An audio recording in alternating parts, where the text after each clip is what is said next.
Greetings and welcome to another Vagrant Order video. This time we are going to talk about the bosses in Shinjuku and now the craziness that come with them, because these are the first bosses that come in with the break bar system after the super extremely difficult outro that we had to deal with about a week ago. But anyway, into the Shinjuku we go, because all these guys here definitely have something to talk about. So the first boss we're going to talk about is actually the technically, I think, third boss, not counting a relatively easy boss that's a single class without any special mechanics, other than a break bar, but it should be easy to deal with. But this is the double berserker boss. Now the reason this is difficult is because it is two berserkers with essentially 4 life bars, and being berserkers they deal, well, obviously effective damage pretty much versus everybody. And that can make them a little difficult to deal with. So instead of relying on class advantage, I recommend you bring along a waiver friend or your own waiver, because what's it called? Defense up and damage down, as in a fixed amount of damage is removed from the amount you take, is definitely the way to go against berserkers, especially since we are lacking the foreigner class, which is specifically designed to deal with berserkers. But other than that, this fight really isn't that difficult. You really just come in with as much single target as you can. As always, Heracles, Tamamo Lancer, Jack the Ripper, stuff like that with strong single target, and Noble Phantasms that can deal extra damage to either female or male would definitely be useful. Now that saying, they are berserkers, so they can suddenly deal surprising damage, so just watch out for that. But really, that's really all there is to talk about this boss. Now this is probably a boss that can throw you for a little bit of a loop, because it does rely a bit on RNG. Now you do have a chance to fully charge up your Noble Phantasm at the beginning of the fight, but as you can see, once you enter with the final boss, your MP goes down to 0, so make sure you use your Noble Phantasm against the minions on the first wave, otherwise it's essentially wasted. I forgot about that and was like, right. Now the other part is that you are dealing with a bunch of archers at the very beginning, so bringing on Lancers is definitely good. But then you're coming against an assassin, and yeah, so you want a caster. So I recommend starting with 3 Lancers, that way nobody dies at the beginning of the fight, and then have 2 or 3 casters on the backup row. Decent casters against this guy are definitely Xuan Zhang, is that her name? The 5-star servant that helped you out in Camelot, she's definitely decent. Alice, Nursery Rhyme can be pretty tanky, but is an AoE, so she doesn't deal that much damage. Obviously, your support servants like Waver, Merlin, what's it called? I can't believe I just forgot her name. But the other 4-star servant, I forgot her name. Oh yeah, Helena Blavatsky, that's who. Yeah, her. She's also a very decent servant, even if she is also AoE. But other than that, all you really gotta do is pay attention to what buff he has. As you can see, he can suddenly basically nullify attacks from certain cards, or he can suddenly get his attack down, which I was actually very lucky, because when he launched his Noble Phantasm, he got attack down, and he was attacking a caster, and she basically only took around 4,000 damage, which was very, very nice. But other than that, it really is just a matter of don't save up your MP bars for the boss, because you'll drain them all, and so on and so forth. On to the next one, shall we? Now, this is the boss that took me the most tries to beat. I believe it took me about 4 or 5 tries. Now, the reason it's pretty difficult is because, as you can see there, basically every first attack he takes during each of your turns will deal no damage. So that means you need to bring along sure hit servants to make sure you actually deal decent damage. But on the other hand, he is also an Avenger, which means there is currently, as of the recording of this video, no class advantage that we can exploit to deal massive damage to him. But on top of that, he also has a tendency to stack his attack and critical and defense sub-buffs, which means that he will deal very large damage. I do believe he hit one of my servants one time for 9,000 with 1 attack, because of critical and a double attack up buff, so he can hit surprisingly hard. And not only that, but his Noble Phantasm, which is the full one, grants him a sure hit, which means evasion techniques do not work against him. Now you might think, well, okay, we'll go invulnerable. Invulnerable.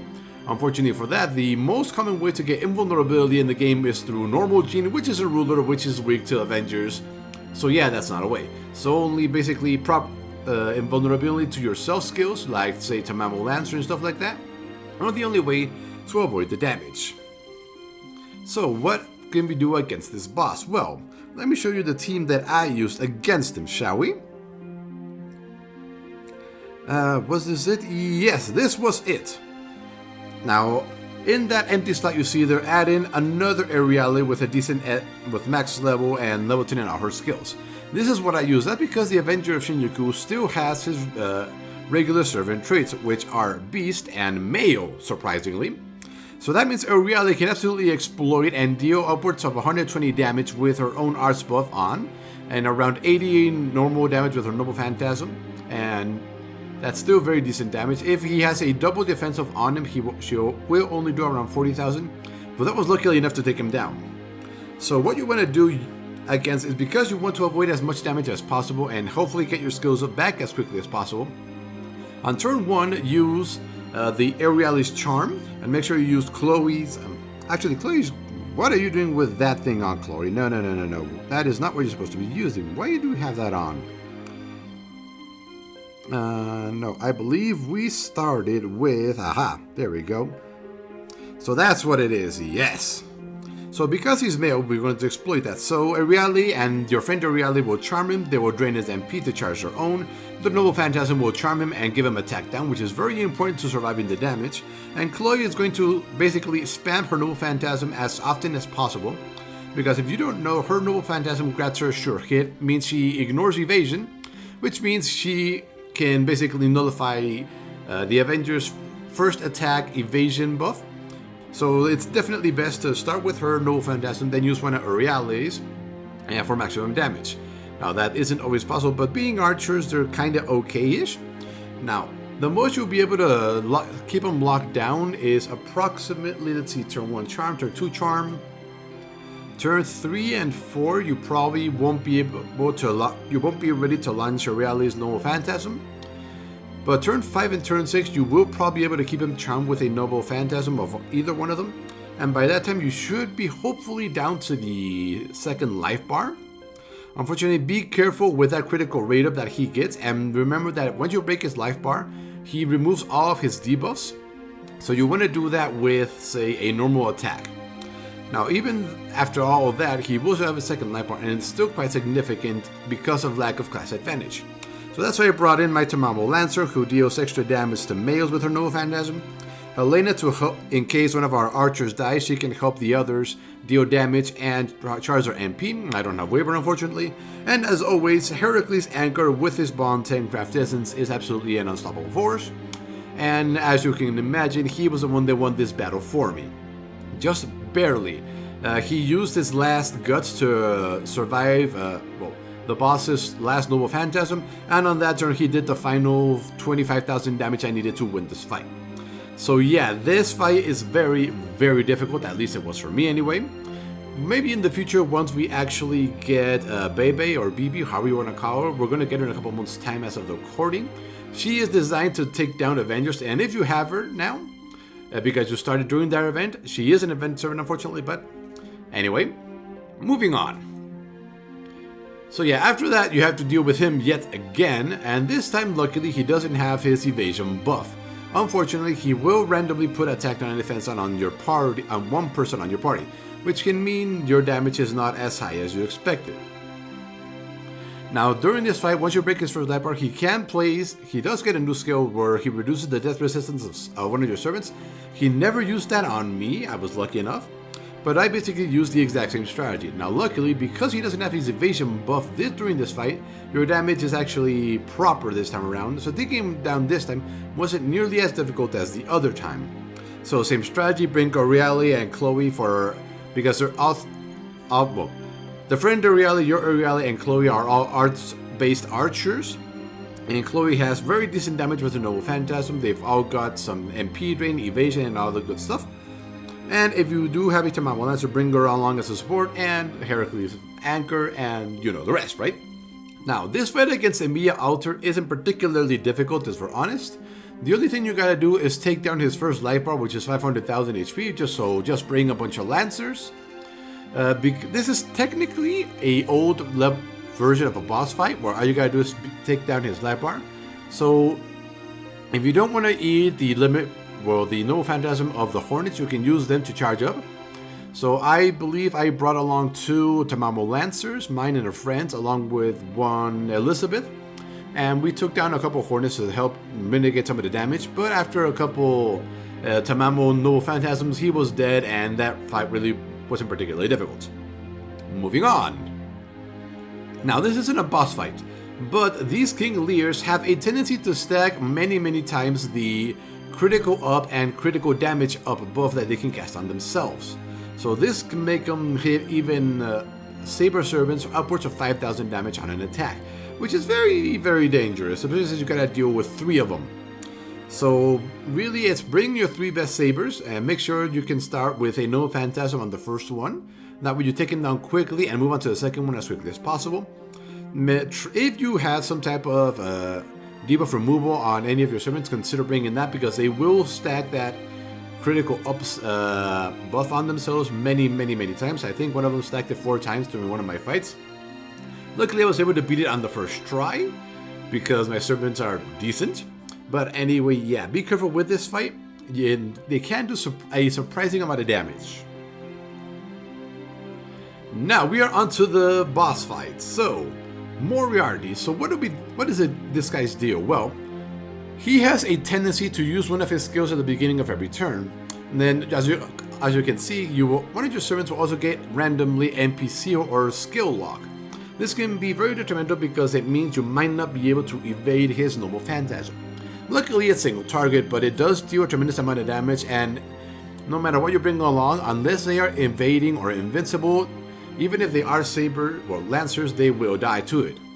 On the other hand, Moriarty has a Ignore Invincibility buff that he likes to cast every other turn-ish. So using that, or using evasion or anything else outside of the turn where he will launch his Noble Phantasm is not recommended. He can also do a surprising amount of damage with criticals, so that's pretty annoying. Now, as you can see, once you defeat his first bar, he has a chance to, his second bar. He has a chance to completely remove the debuffs on one of your servants, which makes it very annoying. So, what do we do against this guy? Well, Lancers with good evasion skills, like say Kuchulain, the normal version, he can be decent. What I did is I brought along my Tamamo Summer, who deals extra damage to melee enemies. I brought in a friend Tamamo Lancer, and I also brought in Elizabeth, I believe. She has guts on her own kit, so that'll let her survive slightly longer. And outside of that, let's see, I think I've got that team lined up here. Ah, yes, this is the team I use. So as you can see, Tamamo, Elizabeth, and friend Tamamo. Obviously, Helena is there to help people survive with that crafters that you may not have, which grants an extra 1000 HP. Now, here's the interesting part. As you can see, I've got a 3-star servant there, Lu Bu. That's because he can do a surprising amount of damage. So using the give one servant 20 MP charge master equip that you see down there, once he comes in, I give that to him, and he can deal a massive amount of damage. Unfortunately, I forgot I brought him along, and I used that on somebody else, Tamamo. And I think it was a better idea because he died the very next turn, so yeah. And once again, Heracles Anchor, you can never go wrong with him. I think he actually did land, but he wasn't by himself this time around. I think one of the Tamamos was alive. So yeah, it can be a relatively tricky boss fight, but shouldn't be too much of a problem once you actually get used to it. So, that is not the final enemy. We've still got a couple more to go, so let's go take a look at those, shall we? Okay, so, now that you know how to deal with Moriarty, let's add something into the fight, like say an Avenger. Yeah, fun. So what would I recommend? Well, simply based on the fact that you have class advantage against Moriarty, and if you take down the Demon God Bayo before, as the first boss you take down, you're essentially dealing with another Moriarty fight. So that is exactly what I did. I focused on Bayo, and luckily, as long as Bayo's alive, he has a tendency to use a buff instead of attacking. Now, he gets 2 actions and Moriarty gets 1 action.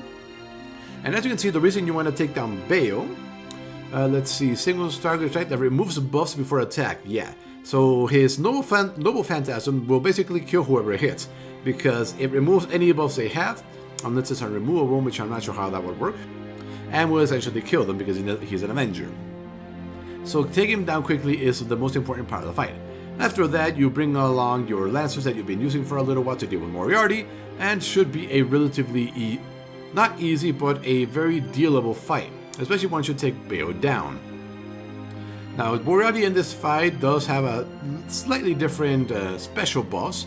As you can see, he can remove all of his debuffs once he reaches his proper layer, so that's not too nice. Removes all his debuffs and increases MP cost by 1. Luckily, when I got him down to his last life bar, he only had 1, so he didn't launch his MP that turn, but it can still hurt. And once you reach that final life bar of his, he will basically completely eliminate all of your critical stars, which I really don't depend on, so it wasn't really that much of a difference to me. But as you can see, yeah, it can be a bit of a tricky, so take down Demon God Bayo first, make that your first priority, and then deal with Moriarty with your Lancers. And now, onto the actual final boss.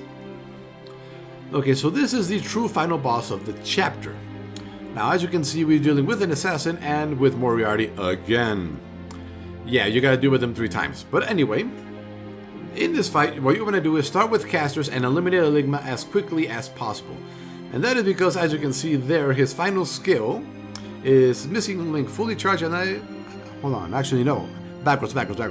Take down Moriarty first, and leave Enigma for the last. So start with your Lancers, kill him quickly, and then go towards Enigma with your casters that are in your support row. So as you can see there, Enigma skills are retain, reduce party's MP by 20%, and then his Noble Phantasm, damage to all servants and seal their MP and skill for 1 turn, so that's not good. But Missing Link is the one you want to be careful with, because fully charges Moriarty's MP gauge. So that's what you want to avoid. That's why we kill Moriarty as quickly as possible. That way we eliminate the main damage dealer of the fight, and then we make so one of Enigma's skills completely useless. Now the good part is that as part of a story buff here, we also get plus 20 MP gauge per turn, meaning that launching Noble Phantasms is relatively easy in this fight, and so dealing with Moriarty is a lot more easy. So going with your Lancers, obviously Tamamo Lancer is amazing during this fight again, because he's Mayo and class advantage and all that stuff. I think she was able to deal upwards of 150,000 damage with proper buffs. And she also has invulnerability for 1 turn, even if she does get stunned, unfortunately. But yeah, this fight can be a little tricky. Luckily, I was able to pull it off on the first go. Now, make sure you have casters on your back row. That way, when your Lancers get taken down eventually, you have decent damage against Enigma. Also, Enigma has nowhere near as much HP as Moriarty, so yeah, that's the strategy I went with, and it worked. Outside of that, really, the one that caused me the most trouble was the Avenger of Shinjuku. That first one attack evasion every turn was really annoying. The fact that he could deal tremendous amounts of damage because of his attack up and critical up was very unexpected and could do a lot of damage, and definitely felt like the most difficult battle in this chapter. Even in the story, they allude that he is probably the proper boss of the most difficult thing to deal with in this singularity. But yeah, dealing with Lobo was difficult, but not impossible. Hopefully not nowhere near as difficult as some of the challenges we've been dealing with. Moriarty can be tricky at first, but once you get the hang of what he does, you can probably figure out the pattern and take him down with your Lancers. And the final boss, which is Moriarty plus something else, it's usually, yeah, take down Moriarty for the final one, and on this one, take down Demon God Bayo. So yeah, that is the strategy I use. Now, obviously I don't have recordings of the fights because I don't know what's going to happen. I don't want to, and recording takes up the charging slot on my phone, unfortunately. But anyway, hopefully you find this useful, and we will see you next time for the Gouda Gouda rerun event that will happen, I believe, midway through March. And then in April, we're gonna get the new Gouda Gouda event with someone related to Nobunaga.